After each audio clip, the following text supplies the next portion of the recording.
Fíjense cómo son las isobaras fuera de la campana. Son prácticamente van pegadas, por más de que están fuera de la campana, prácticamente van pegadas a la curva de líquido saturado. ¿Está bien? De las tres isobaras, por supuesto, la que tiene mayor presión es esta. O sea que las isobaras crecen para allá, para la izquierda y para arriba. ¿Está bien? Pero fíjense esto que es llamativo. O sea, en el lado del líquido las isobaras van muy pegadas y en el lado de vapor se separan bastante más. ¿Está bien? Después, a ver, creo que acá me olvidé. Ah, bueno, esta línea que ven en rojo, fíjense, es una isocora. ¿Esto qué significa? Que a lo largo de toda la línea, a lo largo de toda esa línea, tenemos el mismo volumen específico. ¿Está bien? Fíjense que esta dentro de la campana, fíjense la forma rara que tiene, ¿no? Fuera de la campana es parecida a la isobara, pero ¿qué notan? Si yo me paro en este punto, ¿qué notan entre la isocora y la isobara en la zona de vapor?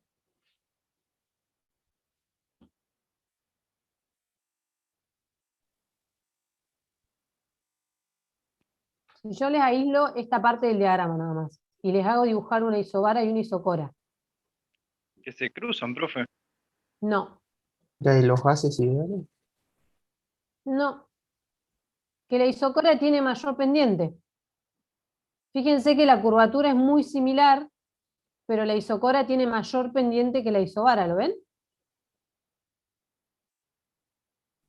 Profe, ¿esto para el agua o es en general este No, diagrama? no, esto es, no, o sea, las curvas tienen la misma forma, pero es específico para cada sustancia. Acordate que la campana es específica para cada sustancia. Esta no me acuerdo para qué sustancia es. Tendría que ver ahí el punto crítico cuánto es. Pero, o sea, cada diagrama entrópico tiene o sea, va a tener su valor de punto crítico, etcétera, etcétera. ¿Está bien? Ahora vamos a ver otro. Pero fíjense esto, porque a veces nosotros les pedimos que dibujen en los diagramas y nos ponen las pendientes con cualquier cosa. Y no, fíjense que la isocora tiene mayor pendiente que la isobara. ¿Está ¿Eso pasa bien? en todas las sustancias también? Ahora lo vamos a ver en el otro diagrama, para que lo vean mejor. Pero sí. Entonces, la última curva que me falta mostrarles es esta naranja. Esta curva naranja, fíjense que acá vemos todo. Este diagrama es fantástico porque vemos todas las, o sea, no es fantástico porque está bastante cochino, pero se ven todas las líneas de transformaciones. Esta que vemos acá naranja es la isoentálpica, que también tiene una forma como de campana, ¿ven? Tiene una forma como de campana inclinada y puede entrar dentro de la campana en el equilibrio líquido-vapor. O sea que todos los puntos que están sobre la curva naranja tienen la misma entalpía. ¿Está bien? A veces estos diagramas, creo que más adelante hay uno, tienen varios, o sea, tienen las ordenadas, las abscisas, las ordenadas, y además tienen acá otra escala que nos permiten, por ejemplo, leer la entalpía. O acá arriba nos permiten leer la presión. Creo que este es el caso también, pero no están las unidades. Ahora en el que vamos a ver, lo vamos a ver un poco mejor. Este, por ejemplo, que se ve un poquito mejor, fíjense que los valores acá están sobre la curva. Fíjense, acá está la densidad en vez de volumen específico, pero es exactamente lo mismo. Nada más que entre el volumen específico y la densidad crecen para lados distintos. ¿Está bien? Acá la densidad va a crecer para allá. Fíjense que tengo 10, 30 kilogramos sobre metro cúbico, 100 kilogramos sobre metro cúbico, pero tienen también mayor pendiente y las de volumen específico van a crecer para allá. Obviamente porque es la inversa. ¿Está bien?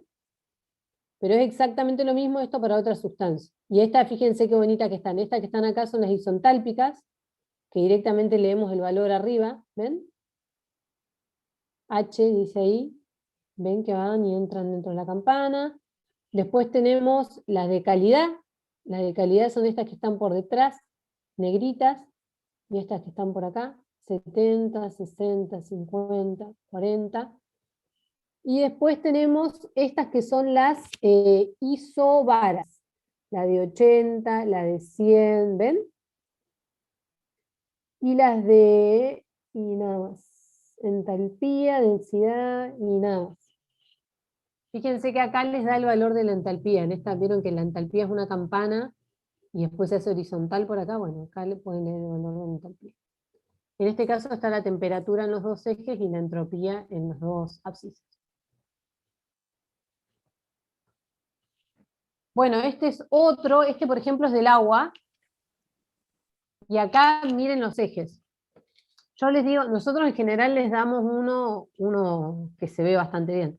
Pero cuando estén en la práctica en una empresa, no sé, y tengan que buscar un dato, también está Respro, por supuesto, pero supongamos que tienen una tabla, entonces para que sepan, o un gráfico para que sepan cómo leerlo. Acá, por ejemplo, se puede leer la entalpía, acá la entropía y acá la temperatura. Fíjense, acá arriba se lee la presión de las isobaras y acá arriba se lee la presión de las isocoras. Y fíjense que hay dos, en este caso hay dos nomenclaturas. Se le llama entalpía I cuando está en el sistema internacional y se le llama H, este gráfico le llama así, ¿no? Y se le llama H cuando está en sistema inglés. Nosotros le llamamos H siempre. Pero bueno, acá les da las dos escalas de unidades. Es bastante práctico. Y entonces acá se lee la entalpía de aquellas curvas que ingresan a la campana y bajan, y acá se leen las entalpías de aquellas campanas que salen en forma así horizontal. ¿Está bien? Este, por ejemplo, es el mismo, pero para el amoníaco.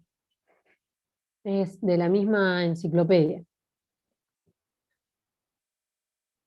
Y este, bueno, este diagrama, que no es un diagrama, en realidad es un esquema, está puesto para que vean que el diagrama entrópico también tiene todos los estados. Nosotros en estos anteriormente nos concentramos en la parte de líquido, líquido-vapor y vapor, pero al igual que las superficies, o sea, también se pueden considerar los otros estados. Esto es un TS, y fíjense que están todos los estados de agregación y se condice con lo que habíamos visto de la entropía y el orden.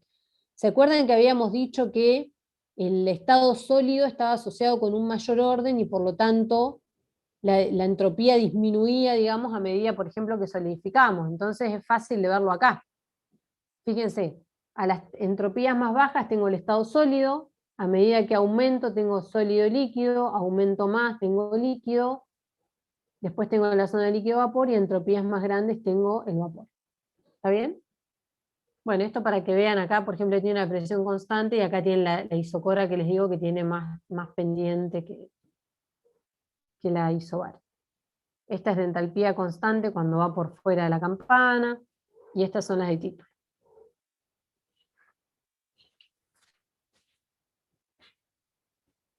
Bueno, después este es otra vez el diagrama de Molière, que este ya lo habíamos visto, si recuerdan de la unidad 3, se le llamaba diagrama de Molière, pero también hay otro diagrama de Molière, y era el gráfico de presión-entalpía. ¿Se acuerdan? En este caso la presión está en logarítmica, ¿no? Pero es presión-entalpía. Entonces, vamos a ver las curvas que tienen de entropía. O sea, vamos a ver en este diagrama cómo son las curvas de entropía. Las otras ya las habíamos visto. Las isotermas habíamos visto que iban así. Habíamos visto que las supercríticas iban así, ya las habíamos visto. Obviamente que las isobaras son rectas horizontales y las isontálpicas son líneas verticales. Entonces, fuera de la campana, fíjense que las isentrópicas para el lado del vapor o de la fase gaseosa son casi rectas. ¿Ven? Son casi rectas. Y a medida que nos arrimamos a la campana, a medida que vamos a entalpías menores, fíjense que las isentrópicas van cambiando la pendiente, haciéndose cada vez más verticales. Y eso, que no lo vamos a ver ahora, pero nos da una indicación del trabajo que consumen las máquinas, por ejemplo, que operan con líquido, de las que operan con gas, o sea, las diferencias. ¿Está bien? Eso vamos a ver un poco más adelante. Y estas son las que las isotermas que ya habíamos visto. Pero bueno, es para que vean que en el diagrama pH también se pueden encontrar las líneas de entalpía, o sea que las transformaciones se pueden graficar en varios diagramas, se pueden graficar en el TS, en el pH, de cada uno vamos a sacar cosas distintas. Y este último, que este tipo de diagrama es el que le solemos dar nosotros, por ejemplo, que es bastante clarito, este es para el metano, que tiene, es otro de Molière, ¿no? Entalpía, presión. Pero también tiene acá las isentrópicas, ¿ven?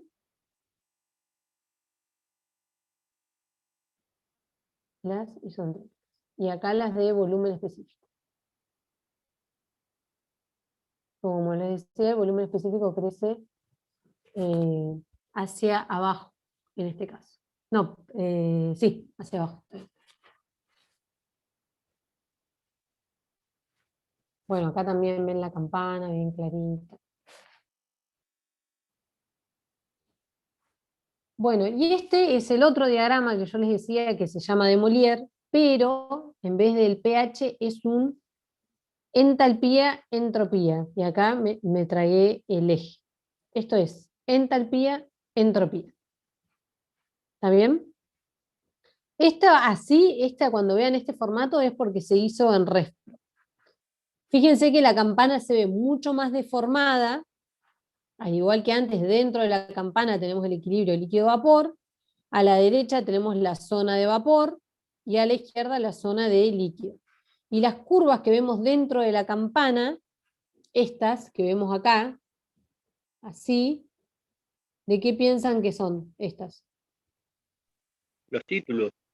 Los títulos. Fíjense que nosotros encontramos el punto crítico donde se unían todas las curvas de título. Uno tendería a pensar por ahí que en este diagrama el punto crítico está acá, ¿no? Como en el extremo de la campana, pero no, el punto crítico lo encontrábamos precisamente en donde las de título se unían, en el punto crítico donde el volumen específico del vapor era igual que el del líquido. O sea, ahí la entalpía de vaporización era nula, digamos. ¿Se acuerdan? Entonces, por acá estará el punto crítico de esta sustancia. Bueno, las isentálpicas son horizontales y las isentrópicas son verticales.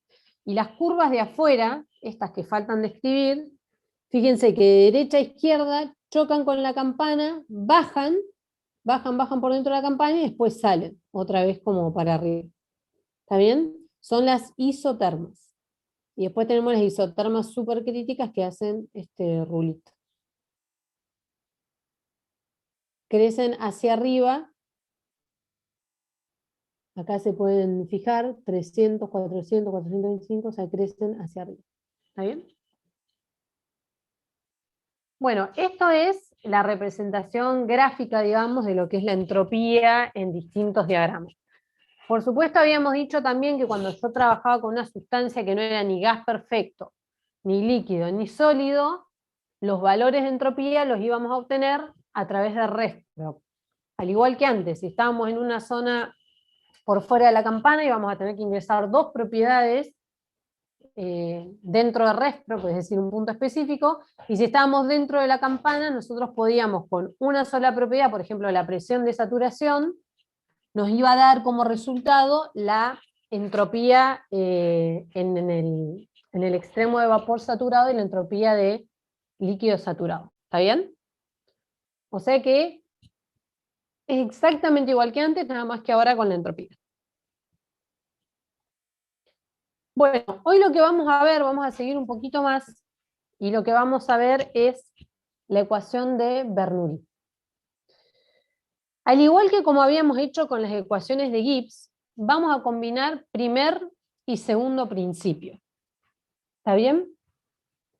En las ecuaciones de Gibbs habíamos visto recién que el punto de partida había sido considerando un sistema cerrado en régimen no estacionario, en donde el camino para ir del estado 1 al estado 2 era reversible.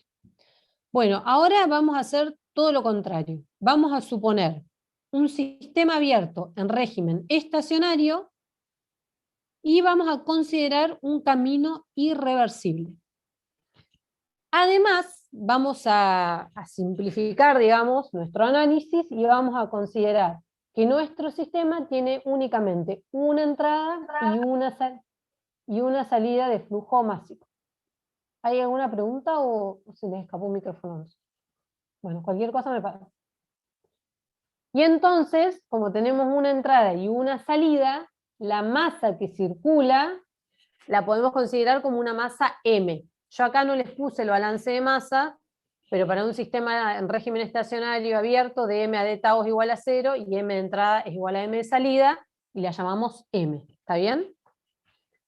Entonces, lo que queremos hacer es encontrar una expresión que relacione el trabajo técnico con las irreversibilidades, y es decir, con la generación de entropía. ¿Por qué? Porque nosotros habíamos dicho que siempre que había irreversibilidades, ese trabajo técnico, por ejemplo, si yo tengo una máquina que está produciendo trabajo, si yo estoy produciendo trabajo y hay irreversibilidades, ese trabajo iba a ser menor. ¿Está bien? Entonces queremos encontrar esa relación. Entonces, vamos a escribir los balances, para este caso en particular que yo les dije, pero por unidad de masa. Como es estacionario y la masa de entrada es igual a la de salida, dividimos todo por la masa. ¿Está bien? Y vamos a considerar el caso más general para un sistema abierto en régimen estacionario, en donde hay intercambio de calor, trabajo técnico y, por supuesto, la variación de entalpía, la variación de la energía cinética y la variación de la energía potencial. Es decir, no vamos a estas que en general las despreciamos, no las vamos a despreciar. ¿Alguien me puede decir por qué acá hay trabajo técnico y no trabajo, por ejemplo, mecánico? Porque es un sistema que trabaja en régimen estacionario. Solamente puede haber trabajo técnico. Perfecto, exactamente. Así como dijo el compañero, acá no podría haber, por ejemplo, trabajo de expansión ni trabajo técnico, porque estamos ante un sistema... Porque es USARE. Exactamente. ¿Se acuerdan que el trabajo técnico y el de expansión estaban relacionados con las propiedades del sistema que cambiaban? En el caso del trabajo mecánico, mecánico y de expansión-compresión, en el caso del trabajo mecánico estaba relacionado con lo que era la altura, o sea, la energía potencial y la cinética de mi sistema. Es decir, que si hay trabajo mecánico, significa que la energía potencial de mi sistema está cambiando. Entonces, en un sistema abierto, en régimen estacionario, en donde las propiedades no varían en el tiempo, no puede existir trabajo mecánico. Y el de expansión-compresión, que la definición era menos la integral de la presión por el diferencial volumen, no puede existir porque si hay trabajo de expansión-compresión significa que el volumen de mi sistema está cambiando en el tiempo. Y eso tampoco puede ocurrir. ¿Está bien? Entonces consideramos únicamente intercambio de calor, trabajo técnico y, por supuesto, como la masa de entrada y salida tiene una energía cinética, potencial y una entalpía asociada, tenemos este termo. ¿Está bien? Fíjense que acá, en vez de poner entalpía de entrada menos de salida, lo que hicimos fue poner un menos y poner las variaciones. Es equivalente, ¿no? Esto es un artilugio matemático, no cambiamos nada. Y 0 porque es estacionario. En el caso del segundo principio, sí. ¿No faltó el M punto ahí? Yo dije recién que dividía todo, ¿ves acá? Ah, perdón. No hay problema. Dividí todo por la masa, porque como es una entrada y una salida, yo sé que la masa es la misma, es una masa unitaria, digamos, dividí todo por la masa. Y en el caso del segundo principio, hacemos exactamente lo mismo. Me van a aparecer todos los términos del lado derecho. Esta es la variación de entropía entre la entrada y la salida, debido a que hay un flujo de masa que atraviesa los límites del sistema. Después voy a tener un flujo entrópico debido al flujo de calor y la generación de entropía. Todo por unidad de masa. Fíjense que este sigma, vieron que nosotros cuando tenemos por unidad de masa, por ejemplo, el calor, lo podemos escribir en mayúscula cuando es absoluto y lo escribimos en minúscula cuando es por unidad de masa. Bueno, el sigma es medio difícil distinguirlo de una minúscula de una mayúscula. En este caso es minúscula, pero también lo van a ver muchas veces como sigma sobre m. Lo que pasa es que es re molesto escribir todo el tiempo sigma sobre m, entonces por ahí se entiende, digamos, que es específico o por las unidades o porque para que sea consistente la ecuación, ¿está bien? Digo porque a veces lo van a haber escrito como sigma sobre m, ese sería el sigma específico. Para que les quede todo homogéneo, ¿está bien?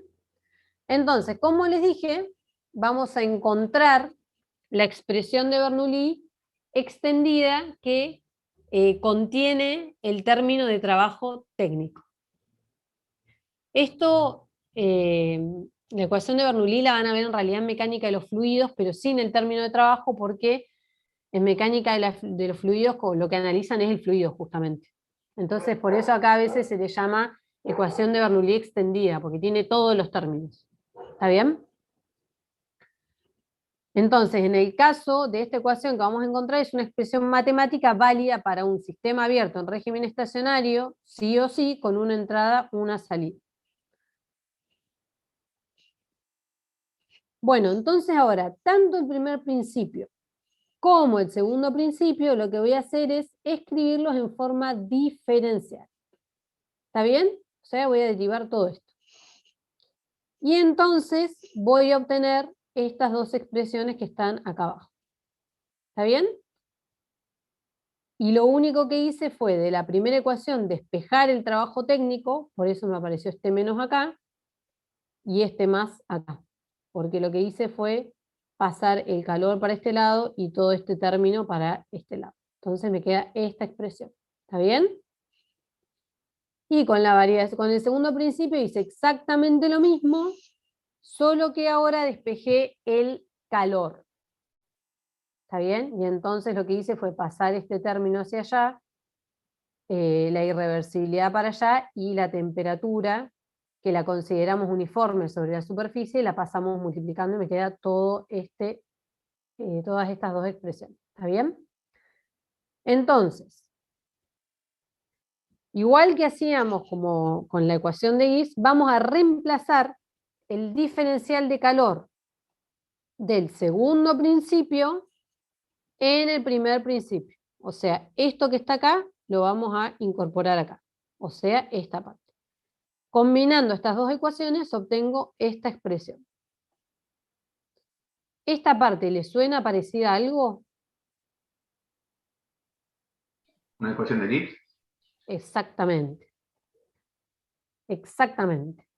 Si ustedes recuerdan la ecuación de Gibbs, yo tenía esto, DH, fíjense que, perdonen, acá tenía DH menos TDS. Y la segunda ecuación de Gibbs es así.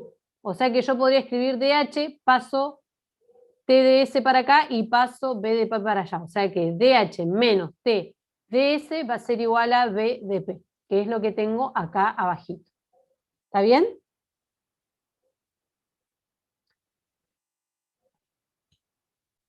Ojo, fíjense que esta ecuación de Gibbs no es la de un gas perfecto. ¿Está bien? La habíamos obtenido para un sistema cerrado, y acá viene lo que me preguntaba el compañero, pero dijimos que era válida también para un sistema abierto, y fíjense que acá la estamos incorporando en un sistema abierto. Para el compañero que recién me preguntó si esta era válida para un sistema abierto. Sí, lo es. Entonces, ¿por qué reemplazamos, digamos, fíjense lo que estamos haciendo implícitamente? Estamos reemplazando estas dos, que casualmente son propiedades que no son medibles directamente, por un término en donde sus dos propiedades son medibles directamente. Entonces nos queda que el diferencial de trabajo técnico es igual a B diferencial P, medible, variación de energía cinética, medible, variación de la energía potencial, medible, y este que nos arruina toda la expresión, que es T por el diferencial sigma, que no tenemos ni idea cómo calcular.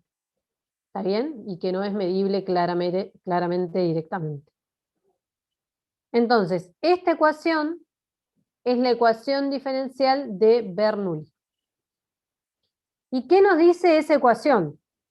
Fíjense, que el trabajo técnico, que intercambia un sistema abierto en régimen estacionario está relacionado con la variación de energía cinética, con la variación de energía potencial, con los cambios de presión y volumen y las irreversibilidades. Y vamos a ver que este término de irreversibilidades va en contra del trabajo que queremos intercambiar. Si nosotros estamos analizando un dispositivo que entrega calor, que entrega trabajo, perdón, este término nos va a disminuir la cantidad de trabajo entregado. Y si estamos analizando, ese sería el caso, por ejemplo, una turbina de vapor, o una turbina hidráulica. Y si estamos analizando el caso en donde tenemos un dispositivo que consume trabajo, como en el caso de un compresor o una bomba, este término va a hacer que el consumo de trabajo sea aún mayor, es decir, que tengamos mayor gasto. Es decir, que este término asociado a las irreversibilidades internas va en contra, siempre va en contra del trabajo que queremos intercambiar. ¿Está bien? Y justamente es porque representa las irreversibilidades. Entonces, de toda esa expresión, el término este sigma es el que nos indica que el proceso, ¿cómo es? Irreversible, ¿está bien? Y nosotros sabemos que si un proceso es reversible, este sigma no existe, se anula. Entonces puedo escribir la expresión diferencial,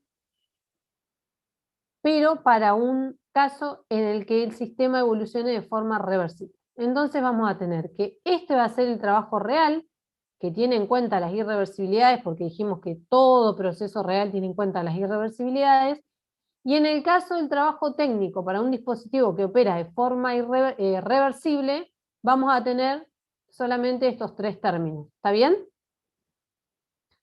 Entonces, finalmente puedo decir que el trabajo, el diferencial, ¿no?, del trabajo técnico real va a ser la suma que el diferencial del trabajo técnico reversible más el término T por diferencial sigma asociado a las irreversibilidades. ¿Estamos de acuerdo hasta acá? ¿Siguieron bien la deducción? Es bastante sencillo. Entonces, ahora vamos a analizar este término, que nos está molestando bastante, porque no sabemos cómo calcularlo. Nosotros con lo que vimos ya anteriormente, podemos decir qué signo tiene este trabajo, que me lo van a decir ustedes. ¿Qué signo tiene este término? Perdón. Negativo. Ajá, mira vos, te doy otra oportunidad. Positivo siempre. Siempre, ¿dónde está ese chico? ¿Quién fue? ¿Quién fue el que dijo negativo? Fui yo, profe, fui yo. Pero pensémoslo, no quiero que se lo acuerden de memoria, pensémoslo. T, temperatura absoluta. ¿Positiva o negativa? Positiva. Generación de entropía, ¿positiva, negativa o nula? Positiva siempre en un proceso real. Bueno, positiva siempre. Entonces no hay forma de que este término sea negativo. No quiero que te lo acuerdes de memoria, quiero que lo pensemos, porque en el parcial de memoria no sirve nada. Quiero que lo pensemos y veamos. Esto siempre es positivo. ¿Está bien?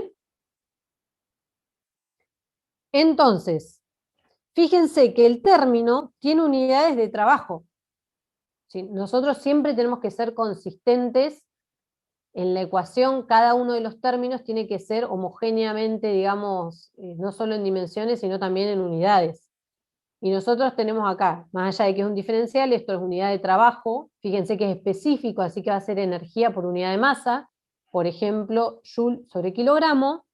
Este también va a ser Joule sobre kilogramo, y este sí o sí me tiene que dar Joule sobre kilogramo. ¿Por qué? Porque el sigma es Joule sobre kilogramo Kelvin, multiplicado por Kelvin me queda Joule sobre kilogramo. Es decir, que me quedan unidades de trabajo específico. Es decir, que yo este término lo podría relacionar con algún tipo de trabajo.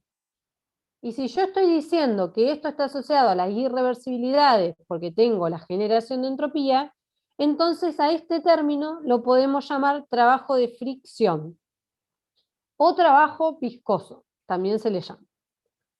y es el trabajo perdido por la presencia de fricción. Es decir, es un trabajo que nunca lo voy a recuperar en una máquina que yo use para producir trabajo.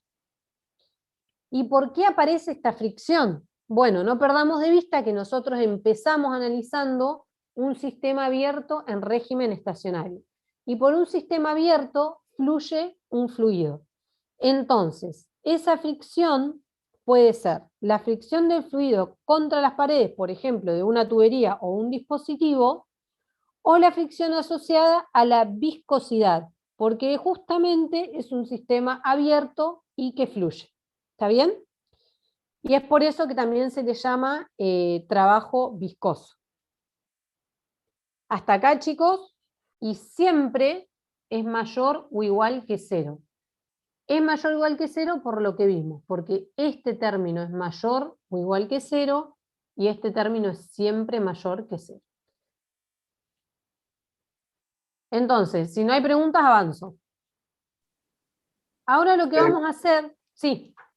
Profe, a mí me surge, o sea, como que me confunde un poco por el hecho de que si se lo puede pensar como trabajo de fricción, entonces Sí. ¿por qué se lo considera como estacionario? O sea, en régimen estacionario. O sea, partimos de esa base, dijiste recién. Sí, pero que sea Y- régimen estacionario significa que las propiedades no cambian en el tiempo. O sea, yo siempre que mida voy a obtener lo mismo. Esta tasa de fricción será de forma tal que las propiedades son constantes en el tiempo, digamos. Ah, bien. ¿Está bien? Sí, sí, sí. O sea, acordate que Gracias. estacionario por ahí confunde. Hay 3 términos que creo que los confunden bastante, que son estacionario, cuasi estático y reversible. Son 3 cosas distintas. ¿Está bien? Claro. Sí, sí, sí. Bueno, Profe, sí. una consulta que no me quedó muy claro. El término de la temperatura por la generación de entropía, ¿no estaría en sí generando un valor más grande de trabajo técnico porque al estar sumando? Pero vos estás considerando que todo esto es positivo. Ah, sí, ¿Y qué pasa si es una turbina? ¿Cómo es este trabajo? negativo porque sale del ¿Y sistema este? también. Y si yo le sumo algo negativo a algo positivo, ¿cómo se hace este trabajo? Claro, ¿Más sí. positivo o más negativo? Ahora lo vamos a ver igual. Pero quiero que vean que si ustedes lo razonan, no se tienen que acordar nada de memoria, chicos. Nada, nada, absolutamente. Esto es general. Yo acá, fíjate que no incluí el signo. Ahora vamos a analizar dispositivos en particular y les voy a poner la barra de módulo absoluto para que ustedes vean cómo afecta este término.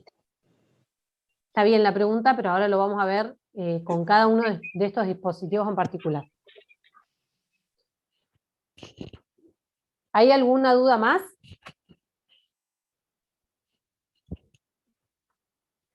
Entonces, si yo ahora integro esas ecuaciones diferenciales para obtener justamente el trabajo técnico específico, la integral, obviamente, del trabajo técnico, que es un diferencial inexacto, me va a dar un trabajo, en este caso real, ¿y a qué va a ser igual?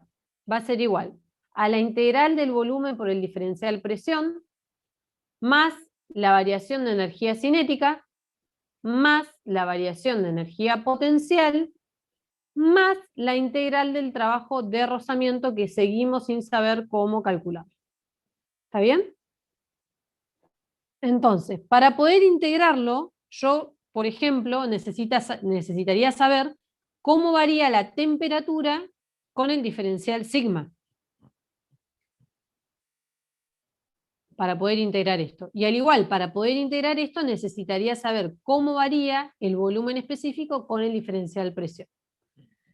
Entonces, este otro término que está abajo es exactamente lo mismo que este, pero es el trabajo técnico reversible. Es decir, el único término que no voy a tener es el de las irreversibilidades, que es esta última integral. O sea que acá tengo 2 trabajos. El técnico real y el técnico en el caso de que mi máquina fuera ideal, o sea, reversible. ¿Está bien? Entonces, fíjense que esta expresión nos permite calcular el trabajo técnico intercambiado en un SARE Y lo que nos queda saber es cómo resolver estas integrales, las integrales que nos faltan. Lo demás es todo calculable. Y entonces vamos a comenzar por esta. Una forma de integrar esta expresión, si hacen memoria, lo vimos cuando vimos la expresión de la politrópica. ¿Esto se lo acuerdan? Si no se lo acuerdan, no quiero que se acuerden esto de memoria, sino si se acuerdan de la unidad, digamos. ¿En dónde? ¿Cómo podíamos resolver? ¿Se acuerdan que en la politrópica habíamos visto varias expresiones que nos relacionaban estas propiedades medibles, algunas específicamente para gas ideal y otra en particular para todo tipo de sustancia? Y esa era justamente P por B a la N igual constante. ¿Está bien? Y esta integral ya la habíamos resuelto. Yo les dije, cuando vimos esa parte de la unidad 4C, que íbamos a resolver esta integral, pero que la íbamos a ver después.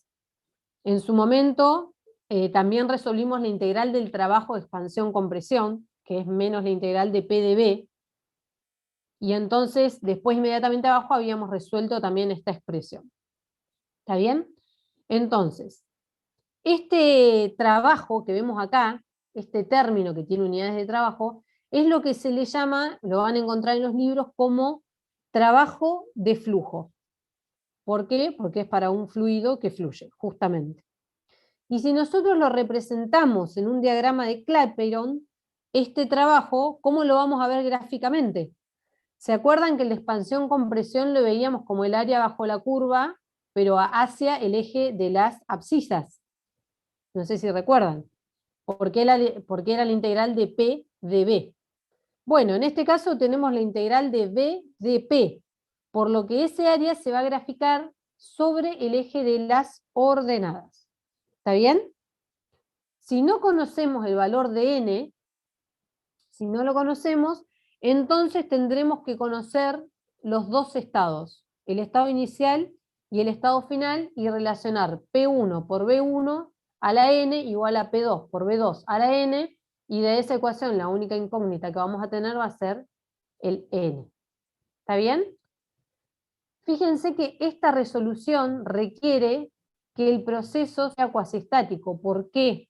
Porque yo tengo que conocer las propiedades punto a punto, porque estoy diciendo que P1 por B1 a la n es igual a una constante, P2 por B2 a la n es igual a una constante, P3 por B3 que está acá es igual, ¿entienden? Entonces requiere que el proceso sea cuasistático.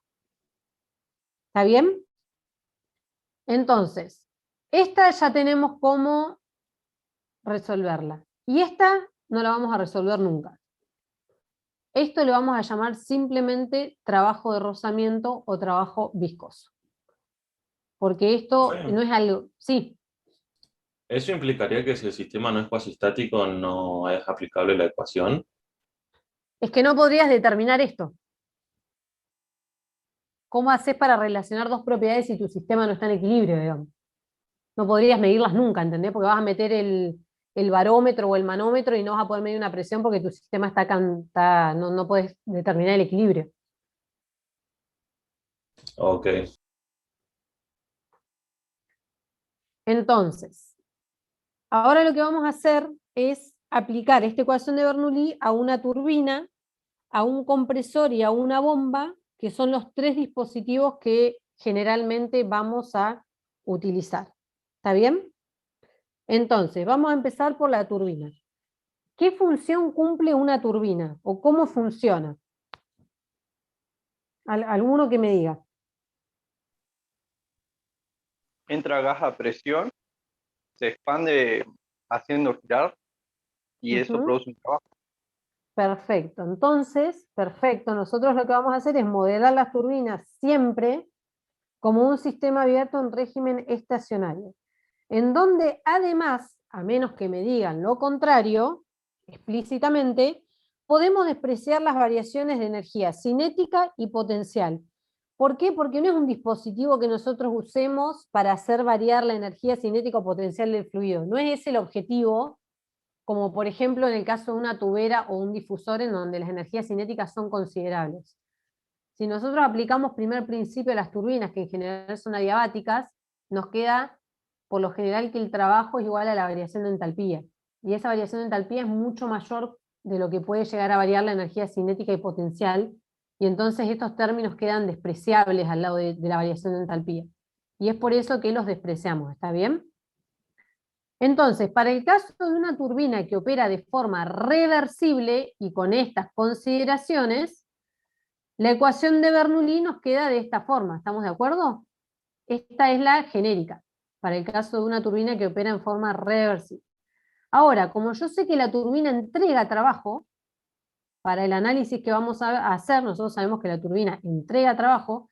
Si este es nuestro sistema punteado, trabajo sale fuera del sistema, entonces es negativo. Por lo tanto, voy a incorporar las barras de módulo y le pongo el signo menos adelante, que después lo pasé por acá, y por eso es que aparece de este lado, ¿está bien? Pero es por eso que nosotros, o sea, siempre que le incluimos el signo, entonces le ponemos la barra de módulo. ¿Estamos de acuerdo? Entonces, para una turbina que opera de forma reversible, vamos a obtener esta expresión de la ecuación de Bernoulli. Entonces, si analizo la expresión del integral, puedo sacar algunas conclusiones. Por ejemplo, y esto es importante, si yo trabajo con un gas, fíjense de esta expresión nada más, si yo trabajo con un gas, viste que vieron que turbinas, hay turbinas de vapor y turbinas hidráulicas, por ejemplo. Si yo trabajo con un gas, el volumen específico de un gas es mucho mayor que el de un líquido y por lo tanto puedo producir más trabajo que si uso un líquido operando entre la misma variación de presiones. ¿Está bien? Solo por la expresión que tenemos acá. Entonces, si esta turbina no es ideal, o sea, no opera de forma reversible, entonces tenemos que considerar el trabajo del rozamiento que vimos recién. Y entonces, en ese caso, puedo escribir que el trabajo real, que es negativo porque sale de mi sistema, va a ser igual al reversible, que también es negativo porque sale del sistema, más el trabajo de fricción, que siempre es positivo, por eso no se les puso las barras de módulo. Y así vamos a definir a esta integral que nosotros no podemos resolver, como trabajo de fricción o como trabajo viscoso. ¿Está bien? Entonces, si yo tengo, otra conclusión más, si yo tengo una turbina real, el trabajo que entrega, fíjense, el trabajo de una turbina real, el que entrega va a ser el trabajo reversible y el trabajo de fricción. O sea, en vez de poner la integral, en vez de poner esta integral, ponemos trabajo de fricción. ¿Está bien? De esta expresión vemos que el trabajo de fricción o de rozamiento viscoso, es lo mismo, que está asociado a las irreversibilidades, disminuye el trabajo que puedo producir con esa turbina, porque justamente tiene signo positivo. Es decir, que a este valor negativo, que es el trabajo reversible, le sumo un trabajo positivo. Es decir, que claramente este trabajo real va a ser un trabajo negativo menor que en el caso del trabajo reversible. ¿Me siguieron hasta acá? Que esto era lo que preguntaba recién el compañero.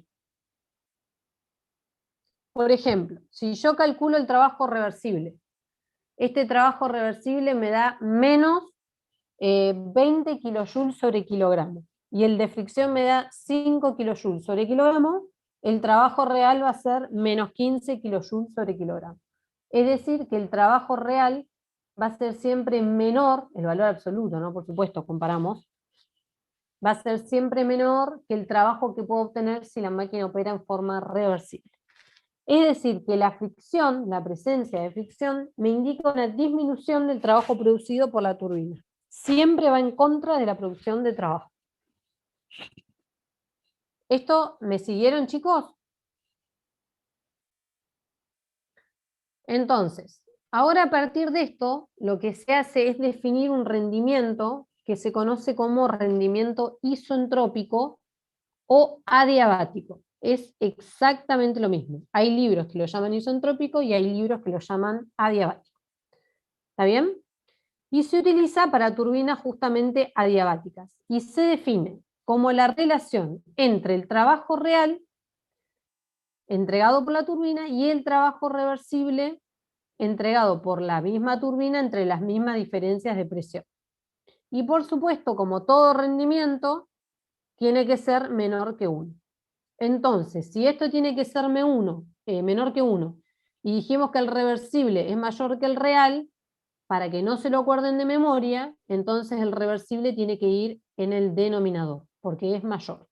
¿Está bien? Les digo esto porque después para el compresor es exactamente al revés. Como el compresor consume trabajo, ahora lo vamos a ver. Pero para que no se lo acuerden de memoria, lo único que se tienen que acordar de memoria es que el rendimiento tiene que ser menor que 1. Entonces, el trabajo reversible tiene que estar en el denominador. ¿Está bien? Entonces, generalmente este valor no los dan, es un dato generalmente del problema, y entonces puedo calcular el trabajo reversible por medio de la integral, y de acá despejar el trabajo real. ¿Está bien? Y con el real puedo despejar el de fricción de esta ecuación. ¿Está bien? Entonces, sigo, si no hay dudas, sigo. ¿Qué pasa si ahora analizamos compresores, bombas y ventiladores? Los puse todos juntos, ¿por qué? Porque estos consumen trabajo. Lo único que está mal acá, vieron que yo puse que la diferencia de energía cinética es aproximadamente 0, la variación quiero decir, y la variación de energía potencial es aproximadamente 0. Bueno, en el caso del ventilador no es así. No es, o sea, en el caso del ventilador sí hay una energía cinética que considerar, pero bueno, esto está más pensado para compresores y bombas, pero sepan que también el ventilador consume trabajo y por eso está acá. Pero esta asunción es para bombas y compresores. ¿Está bien? Entonces, el trabajo en este caso ingresa al sistema y por lo tanto tiene un valor positivo. Entonces, hacemos exactamente el mismo análisis que antes, pero ahora el trabajo es positivo. Entonces, cuando nosotros escribimos la expresión del trabajo técnico para un compresor, una bomba, que operan de forma reversible, nos queda la integral. Si incorporamos los valores de módulo, como este trabajo positivo, nos va a seguir quedando la misma integral que antes. ¿Está bien? Entonces hacemos los mismos pasos. Dijimos que el trabajo real va a ser igual al trabajo reversible más el trabajo asociado a la fricción. ¿Está bien? Fíjense que acá también les incluyo las barras de módulo, pero estos son positivos. Son positivos por la convención que tenemos.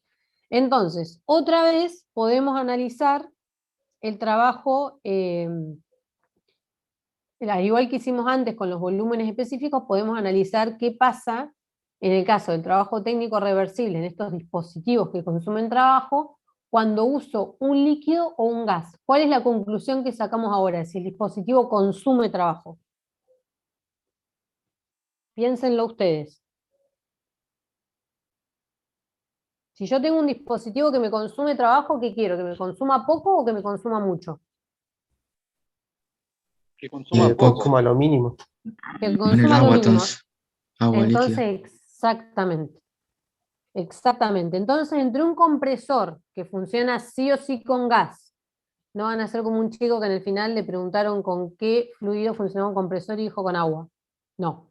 El compresor siempre funciona con un gas. Y la bomba que siempre funciona con agua, ¿cuál de los dos me va a consumir menor trabajo? La bomba. ¿Por qué? Porque tiene un volumen específico menor que el de un gas. Y es por eso, cuando veamos ciclos, vamos a ver que en los ciclos se reemplaza justamente el compresor por una bomba, porque el trabajo que consume es mucho menor. ¿Está bien? Necesito menos trabajo que para comprimir un gas. Entonces, bueno, si aplico la ecuación de Bernoulli ahora con módulo para todos, vamos a ver que estos van a ser positivos. Es decir, que el trabajo real que me consume un compresor, una bomba o un ventilador, va a ser igual a la suma del trabajo reversible más el trabajo de fricción. ¿Y esto qué me está diciendo? Me está diciendo que el trabajo real que consume el dispositivo para comprimir el fluido es mayor que el requerido si operara de forma reversible. Es decir, que para mi máquina real voy a tener que consumir más trabajo para poder producir esa diferencia de presiones. ¿Está bien? Y eso es por las irreversibilidades. Fíjense que a pesar de que acá tiene el mismo signo, es un dispositivo que consume trabajo. O sea, va en contra de disminuir ese consumo. Lo que hace es aumentar el consumo. Y por eso se dice que el trabajo de fricción siempre va en contra del calor intercambiado, del trabajo intercambiado. Más allá de que tenga el mismo signo. ¿Esto se entiende?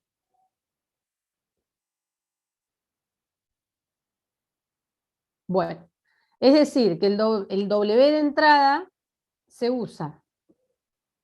Este trabajo de entrada real, ¿para qué lo voy a usar? Primero, para modificar el volumen específico del fluido y la presión, que es lo que me dice esta integral, y además para vencer el trabajo de fricción de las irreversibilidades. Entonces, el trabajo de eje o técnico consumido en sistemas abiertos estacionarios aumenta con las irreversibilidades del proceso. Y al igual que en las turbinas, se define un rendimiento isentrópico o adiabático para bombas y compresores, solo que ahora, como el dispositivo consume trabajo, y dijimos que cuando es reversible consume menos trabajo que cuando es real, entonces ahora el trabajo reversible va en el numerador y el trabajo real va en el denominador. Porque el rendimiento siempre tiene que ser menor que 1. ¿Se entendió, chicos? Sí, profe. Bien, entonces ahora vamos a ver unos ejemplos y con eso ya vamos a terminar la clase. La clase pasada habíamos visto un ejemplo de un sistema cerrado en régimen no estacionario, que fue lo que vimos hacia el final de la clase. Ahora les voy a mostrar dos ejemplos. Primero, de lo que vimos la vez pasada del balance. Nosotros nos habían pedido en el problema anterior que calculemos la generación de entropía para un sistema cerrado en régimen no estacionario que intercambiaba trabajo de paletas, si mal no recuerdo. Bueno, ahora, estos son ejercicios típicos que se van a encontrar en los libros, incluso en el práctico creo que hay. Nos dice, se comprime aire desde 1 bar y 27 grados centígrados hasta 3,5 bar y 127 grados centígrados, en un dispositivo que funciona en régimen estacionario. ¿Está bien? Entre el compresor y el ambiente existe una transferencia de calor y el trabajo de entrada es de 170 kJ sobre kilogramo. Determine la producción o generación de entropía en kJ sobre kilogramo Kelvin del aire. Suponga que la superficie del compresor es de 350 Kelvin. ¿Está bien? Entonces lo primero que vamos a hacer, si me pide la producción de entropía, lo que uno hace es ir derecho al segundo principio. O sea, me dicen producción de entropía, yo sé que eso con el primer principio no lo veo, me voy al segundo principio.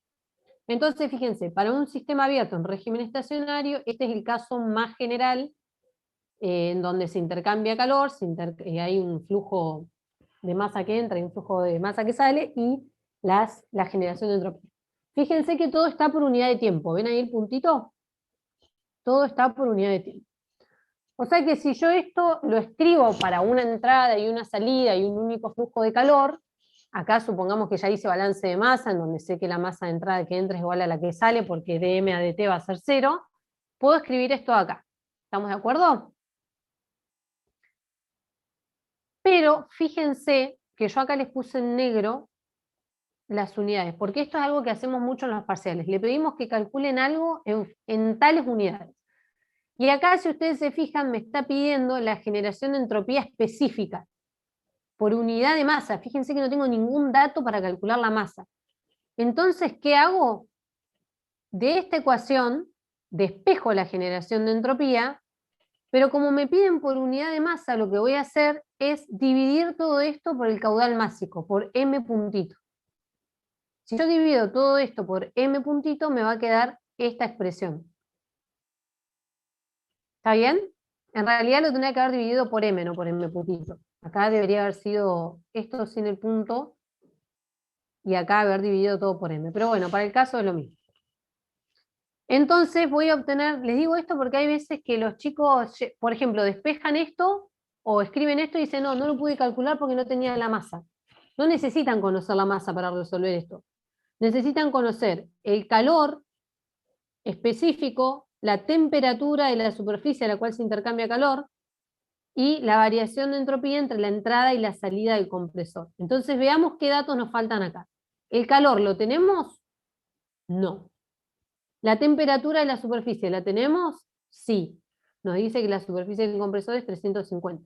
Como nuestro sistema es este, entonces la temperatura a la cual se intercambia calor es la de la superficie del compresor.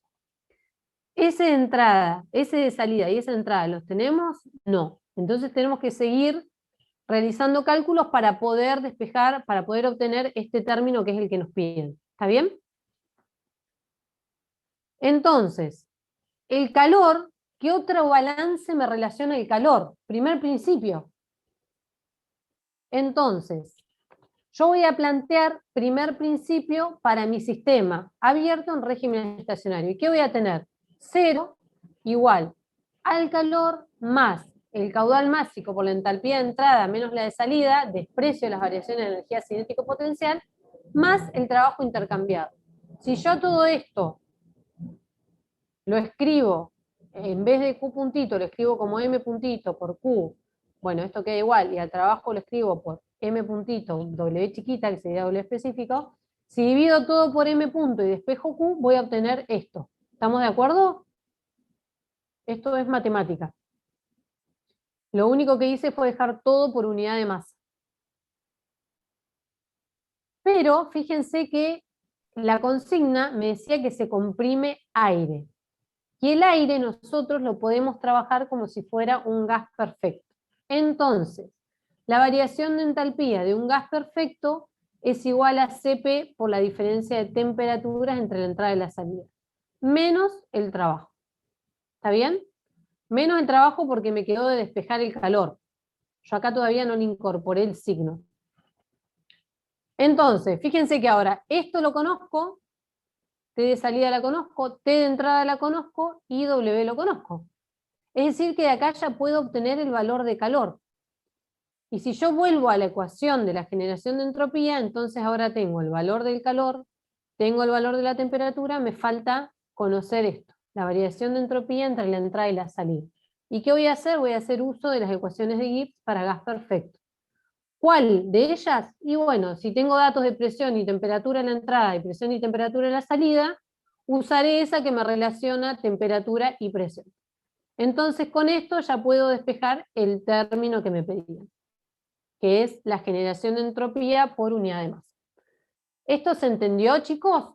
¿Cómo es? Fíjense que todo el tiempo es primer, segundo principio, balance de masa, todo el tiempo. Yo balance de masa acá no se lo hice porque es fácil, digamos. Pero como siempre van a tener que usar uno y otro para poder resolver el problema. ¿De acá tienen alguna duda?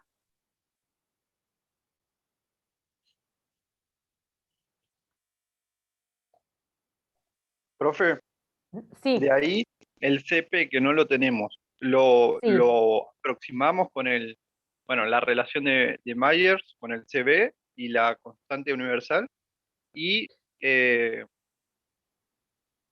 esa relación de la teoría cinética que Bueno, aproxima muchas el CB. veces, sí, muchas veces nosotros le decimos que usen la teoría cinética para aproximar. Pero nosotros vimos que eso era bastante efectivo cuando teníamos gases monoatómicos y diatómicos. ¿Se acuerdan? Entonces, generalmente el CP es dato. El CP del aire en general es un dato que les damos, o si no se los damos, para que aproximen con la teoría cinética. O también sabemos que el gamma para el aire es 1,4 y gamma por la relación de Poisson es CP sobre CB, y a la vez el R ya lo conocemos, porque el R sí que no cambia nunca. O sea que de ahí también podríamos despejar CP. ¿Está bien? Entonces, esto por ejemplo es un típico problema, bastante sencillo, no es complicado, pero bueno, tienen que darse cuenta cómo son los pasos a seguir. Cuando resuelvan con números, fíjense que este trabajo, como el trabajo entra, es menos, y acá les va a quedar, o sea, les va a quedar menos el trabajo, porque como es positivo, directamente les va a quedar así. O sea, le podría poner las barras de módulo que va a quedar igual, menos la barra de módulo del trabajo. Bueno, eso para que vean cómo utilizar esta ecuación de Gibbs para gases. Fíjense que acá nos le dijimos que se comportaba como gas perfecto, ¿vieron? No les dijimos nada. Pero en estas condiciones, el aire puede modelarse como gas perfecto. ¿Por qué? Porque está a bajas presiones y temperaturas no muy altas, pero está como a baja densidad. Es un gas de baja densidad. ¿Está bien? Eso que me estás preguntando del CBE, creo que lo acabo de contestar, y lo del aire, sí, siempre lo modelamos como gas ideal, a menos que le digamos otra cosa. ¿Está bien? Bueno, el otro ejercicio que quiero que vean con respecto a esta primera parte es con una máquina térmica. El enunciado dice lo siguiente. Dice, un motor térmico funciona entre dos fuentes térmicas cuyas temperaturas son 1000 grados Kelvin, esta fuente superior en rojo que indica que está caliente, y 300 grados Kelvin, que es la fuente fría, sería con color azul que indica que está más fría.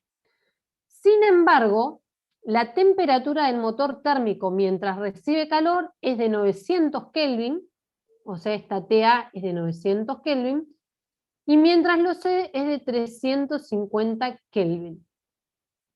El rendimiento térmico medido del motor es del 40% y el calor suministrado por ciclo es de 100 kJ, que es este de acá. Me pide que determine la producción de entropía del motor, mi motor es este, y del proceso global. Fíjense sin hacer cálculos de nada, de nada. Si yo tengo una máquina que está recibiendo calor y cediendo calor a temperaturas distintas que la fuente, ¿qué puedo decir ya de mi máquina? Irreversible. Perfecto. ¿Interna o externamente irreversible? Externamente irreversible. Externamente irreversible. Perfecto. Bien, ahora tenemos otro dato, que es el rendimiento. Nosotros, supónganse que no les decimos nada de la máquina y les damos ese rendimiento y los datos del problema. Bueno, ustedes ya me dijeron que era irreversible, pero si yo les digo que el trabajo neto sobre el calor es de 0,4, ¿cómo podría saber yo si mi máquina es ideal o no? Con ese dato del rendimiento ahora, olvidémonos del otro. Tengo la temperatura esta, la de la fuente caliente y la de la fuente fría. Y tengo calcular el rendimiento de Carnot. Claro, lo comparo con Carnot. Perfecto, porque yo sé que no puedo tener un rendimiento mayor que el de Carnot. El rendimiento de Carnot es el máximo que puedo tener si mi máquina es ideal. Es decir, que si yo tengo un rendimiento medido y lo comparo con el de Carnot y son iguales, ¿qué conclusión voy a sacar de mi máquina? Es internamente reversible. ¿Es internamente reversible? Que es totalmente reversible. O sea, si yo no tuviera estos datos de temperatura. Si yo calculo, si solo me dan el rendimiento, cambiemos el problema, digamos, me dan el rendimiento, tengo las temperaturas de la fuente, no me dice nada a qué temperatura se recibe calor mi máquina, pero me dan este rendimiento y tengo las temperaturas de las fuentes. Yo calculando el rendimiento de Carnot, ya puedo saber si mi máquina es totalmente reversible o no. ¿Está bien? En este caso, si yo calculo el rendimiento de Carnot, me da 0,7. Entonces, claramente, mi máquina es irreversible. ¿Está bien? ¿Por qué? Porque el rendimiento es menor que el rendimiento de Carnot. Por lo tanto, primera conclusión, máquina térmica irreversible. Más allá de que ya con las temperaturas podemos sacarlo, lo podemos calcular. Si no tienen seguridad, lo calculan. Y esto es muy fácil, digamos. Entonces, me dice, determine la producción de entropía del motor. ¿Qué es lo que vamos a hacer entonces? Tomar como sistema el motor. O sea, mi primer sistema, perdón, no vamos a tomar primero el motor. Dice, la producción de entropía del motor y de todo el proceso global. Vamos a empezar primero con el proceso global. Cuando me dice proceso global, se refiere a todo lo que está en el dibujito, digamos. Todo lo que está incluido en mi dispositivo, las fuentes, la máquina y todas las fuentes que intervengan. No, es totalmente, es irreversible, Juan. Justamente con esto vemos que la máquina es irreversible. Es totalmente irreversible. Bueno. Entonces, lo que vamos a hacer primero es tomar como sistema todo el conjunto.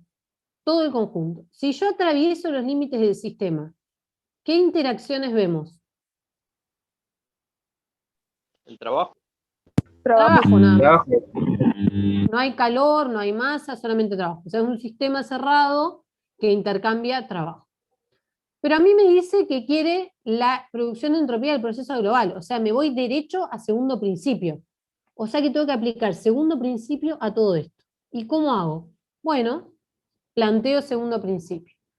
Nosotros sabemos que la variación de entropía del sistema global, por ser una propiedad extensiva, la puedo escribir como la variación de entropía de la máquina térmica, que está dentro de mi sistema global, la variación de entropía de la fuente caliente y la variación de entropía de la fuente fría.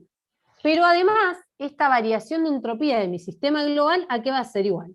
A todos los flujos que se intercambien de calor sobre la temperatura que tuviera esta frontera, que es la que estoy analizando, más la generación de entropía de todo este sistema. ¿Estamos de acuerdo? Y recién dijimos que si yo recorro los límites del sistema, calor intercambiado no hay.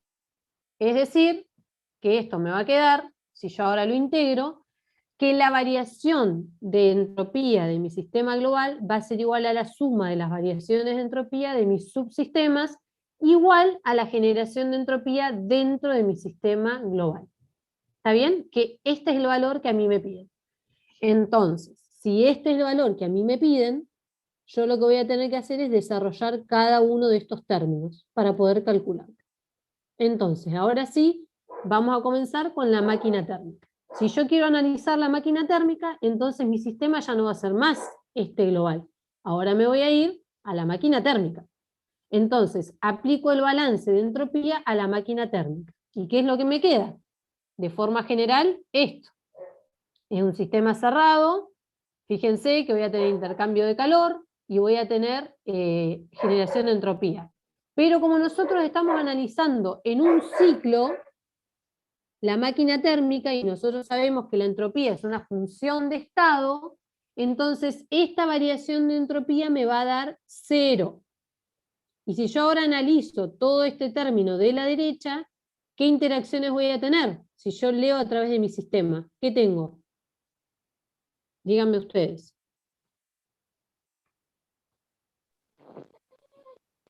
QH que entra, QL que sale. QH que entra y QHL que sale. ¿Y a qué temperatura entra? ¿A qué temperatura lo recibe la máquina? ¿A TH? No, lo recibe a TA, porque yo ahora estoy analizando este sistema, lo que está afuera no me interesa. Entonces voy a tener QH que entra, fíjense, barras de módulo positivo, sobre la temperatura a la que recibe calor, menos el flujo de calor que sale, que es QL, a la temperatura a la que libera calor, TB, ¿está bien? Más la generación de entropía de mi máquina térmica. ¿Estamos de acuerdo? Entonces, ahora avanzamos y analizamos la fuente caliente, que es este otro término que tenemos acá. Y vamos a hacer exactamente lo mismo. Mi sistema ahora va a ser este. Ya me paso, me voy a analizar la fuente caliente. Bueno, de nuevo, ¿cuáles son las interacciones a través de los límites de mi sistema? El mismo razonamiento, decimos que ahora ya no podemos decir que esto es 0, decimos que la variación de entropía de mi fuente caliente va a ser igual a menos, fíjense que ahora la fuente cede este calor, ¿y a qué temperatura lo cede? A TH. Entonces va a ser menos QH sobre TH. Fíjense que yo acá no puse el término de generación de entropía. ¿Por qué? Alguien que me lo diga.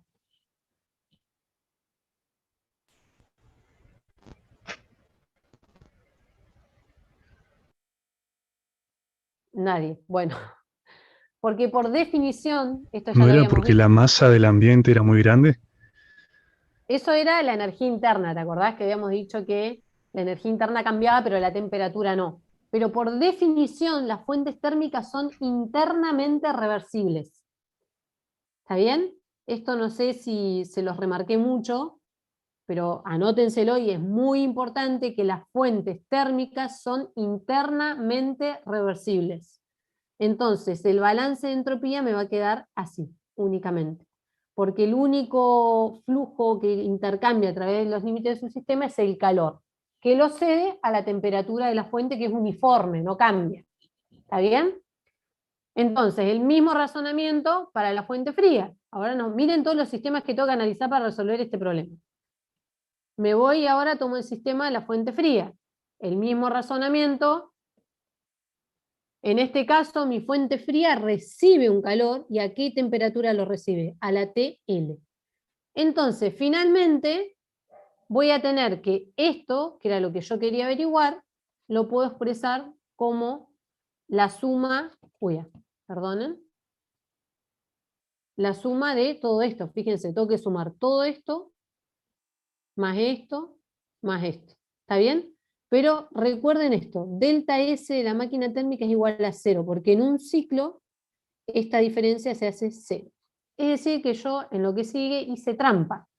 ¿Por qué? Porque yo tengo esto, yo podría haber reemplazado con todo lo que les dije recién, pero yo ya sé que esto vale 0. Entonces lo que puedo hacer es reemplazar estos dos valores que tuve nada más, que es lo que yo hice acá abajo. ¿Está bien? ¿Qué pasa si yo hubiera sumado todo lo de la máquina térmica? Y bueno, igual se me anularía, porque todos esos tres términos que me faltan se me anulan. Entonces, finalmente, la generación de entropía global me va a quedar igual a esto, a esta suma que ven acá. Entonces, eso es lo que les decía recién. Acá está. Esta es una opción, y la otra opción es, el que no está seguro, pone todo, y esto se me va a anular. Porque esto va a ser igual que esto. ¿Está bien? Me va a dar exactamente el mismo resultado. Entonces, las fuentes térmicas son por definición internamente reversibles, y en un ciclo de una máquina térmica la variación de entropía es 0 por ser una propiedad de estado. Hasta acá, chicos, les digo esto porque este mecanismo lo van a tener que usar en un montón de problemas. O sea, es importante que entiendan cómo se va analizando cada uno de los subsistemas. ¿Alguna duda hasta acá, chicos? Bueno, seguimos. Ahí el rendimiento isentrópico no tendría nada que ver con el rendimiento térmico, ¿no? No. Son dos cosas diferentes. No, se definen, como te dije recién, para sistemas abiertos en régimen estacionario. Sí, son cosas distintas, no es lo mismo. Fíjate que acá estoy relacionando la energía que necesito consumir para producir un trabajo, y en el otro estoy relacionando dos tipos de trabajo. El que obtendría si mi máquina operara de forma reversible, y el que obtengo cuando opera real, digamos. ¿Está bien? Bueno, entonces ahora lo último que vamos a ver es otro ejercicio que es un ejemplo ya de Bernoulli. Y entonces nos dice, estos son bastante fáciles, pero presten atención porque para que resuelvan en la práctica tienen uno medio parecido, no es igual. Dice, en una central hidroeléctrica bajan 65 metros cúbicos por segundo de agua desde una altura de 90 metros hasta una turbina generadora de electricidad. Si la eficiencia general del turbogenerador es de 84% y las pérdidas por fricción representan el 1% de la potencia mecánica generada, determine, potencia mecánica sería trabajo técnico, ¿no? Por ahí es confuso, potencia, digamos, potencia técnica, vamos a decirlo así. Determine la producción de potencia eléctrica en la planta. La densidad del agua como dato es 1000 kilogramos sobre metro cúbico. Es decir, que yo tengo un espejo de agua acá, y tengo una caída de altura, esto se va a reflejar en una variación de energía potencial. Ese agua que cae mueve una turbina, esa turbina produce un trabajo técnico, y ese trabajo técnico entra a un generador que produce un trabajo eléctrico. Entonces nos piden ese trabajo eléctrico. ¿Está bien? Entonces, fíjense, algunas trampitas que tienen estos problemas. Si bien no me dan la masa del agua que fluye, me dan un flujo volumétrico, que es volumen sobre tiempo, o sea, metro cúbico sobre segundo. Eso se denomina flujo volumétrico, ya lo vimos cuando vimos la ecuación de continuidad, y la letra que se usa es V punto, que es esta que está acá. Y además me dan como dato la masa, y yo sé que V punto por la densidad me va a dar el caudal máximo, es decir, me va a dar en kilogramos sobre segundo. Entonces de acá ya tengo la masa de agua que circula en mi sistema. Mi sistema va a ser un sistema abierto en régimen estacionario, en donde en la entrada, entre la entrada, perdón, y la salida voy a tener una diferencia de altura de menos 90 metros. ¿Estamos de acuerdo? Acá está el punto 1 y acá está el punto 2. O sea, 2 menos 1 menos 90. ¿Está bien? Fíjense, la variación de energía cinética no nos dan datos, por lo tanto la podemos despreciar. Esto es 0. Y como los puntos 1 y 2 están a la misma presión, que es la presión atmosférica, porque son dos espejos de agua, entonces la integral de B de P es igual a 0. ¿Está bien? Porque es agua, es un fluido incompresible, B se mantiene prácticamente constante y la variación de presión es igual a 0. ¿Estamos de acuerdo hasta acá? Entonces, si yo, y además me dice que el trabajo viscoso o trabajo de fricción es 0,01 del trabajo técnico, de la potencia, perdón, estamos hablando de potencia. Entonces, si yo planteo Bernoulli, mi turbina va a generar un trabajo que es negativo, porque va a salir de mi sistema. Por lo tanto, con todas las simplificaciones que tengo acá, Bernoulli me va a quedar esta expresión que vemos acá abajo. ¿Qué es? Menos el trabajo técnico porque sale de mi sistema, igual a, esta integral es 0, la variación de energía cinética es 0, la variación de energía potencial, que la tengo, más el trabajo de fricción, pero el trabajo de fricción o el trabajo viscoso es 0,01 del trabajo técnico. Por lo tanto, de esta expresión puedo despejar el trabajo técnico. Pero a mí me piden el trabajo eléctrico. Bueno, entonces, ¿cómo hago para calcular del trabajo que entra al generador el trabajo que sale? Y bueno, me dicen que esa conversión se hace en un 84%. Entonces, finalmente, el trabajo eléctrico va a ser igual a 0,84 por el trabajo técnico que obtuve de la turbina. ¿Se entendió, chicos?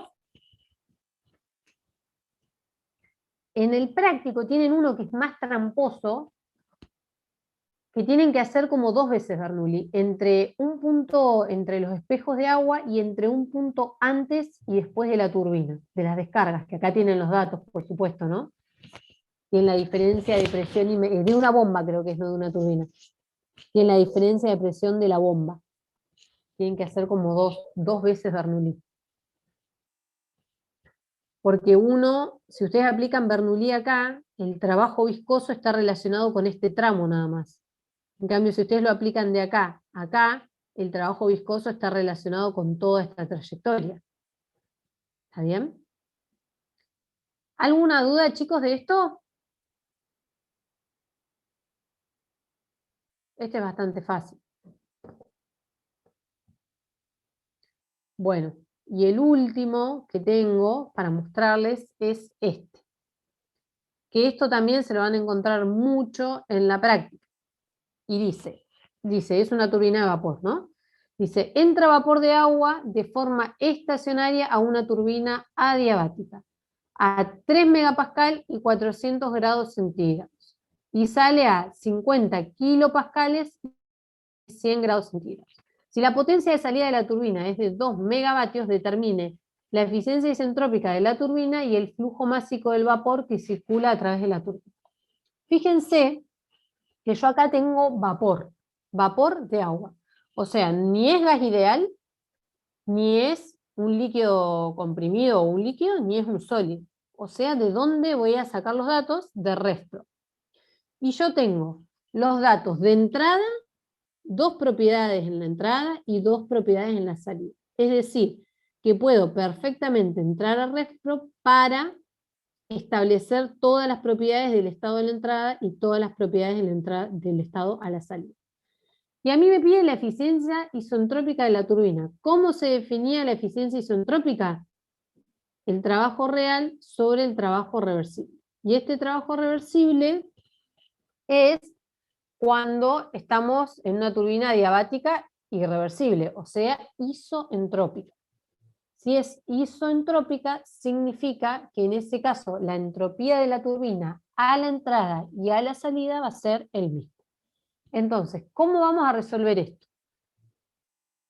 En la entrada ingresamos a ResPro puntos específicos, 3 megapascales, y tenemos la temperatura 400 grados centígrados, tenemos la entalpía y la entropía.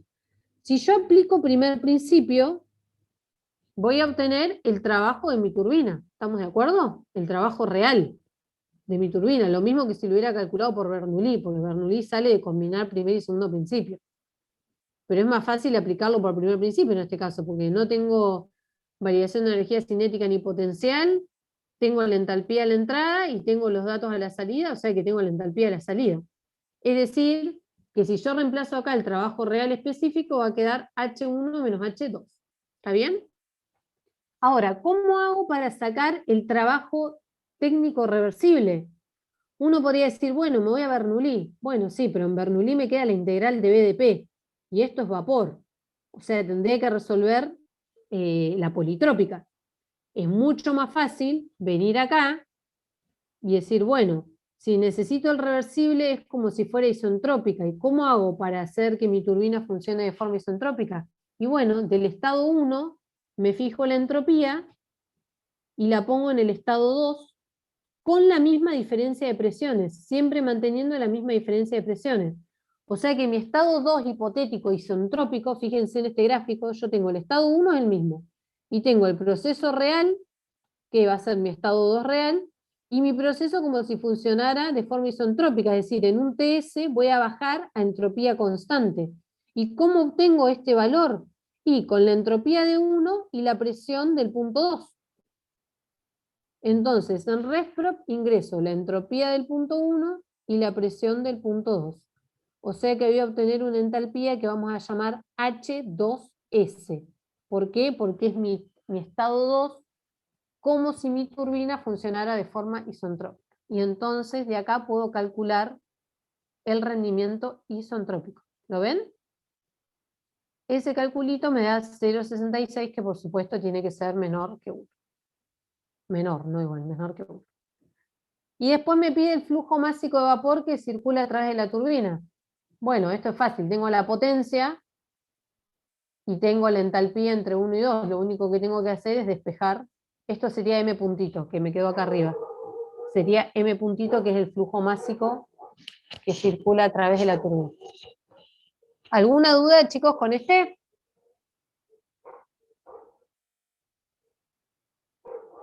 No. Bueno, entonces acá terminamos la clase de hoy. Ya creo, este es el que vimos la vez pasada que les decía. Y acá terminamos totalmente la unidad 5.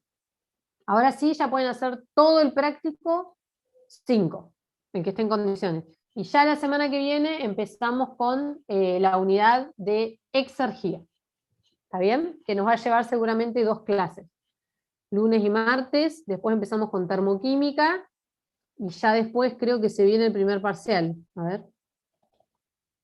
Déjenme ver el cronograma. Hoy estamos a 22.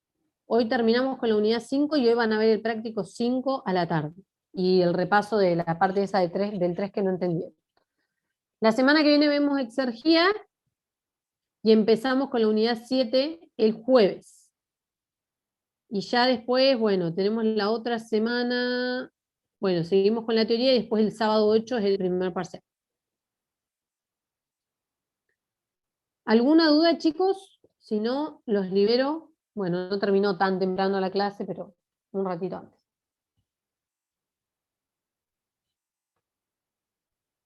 No, profe. Bueno, perfecto. Entonces nos vemos el lunes. Que tengan buen fin de semana y traten de avanzar. Chao, profe. Chau, chau. Chao, profe.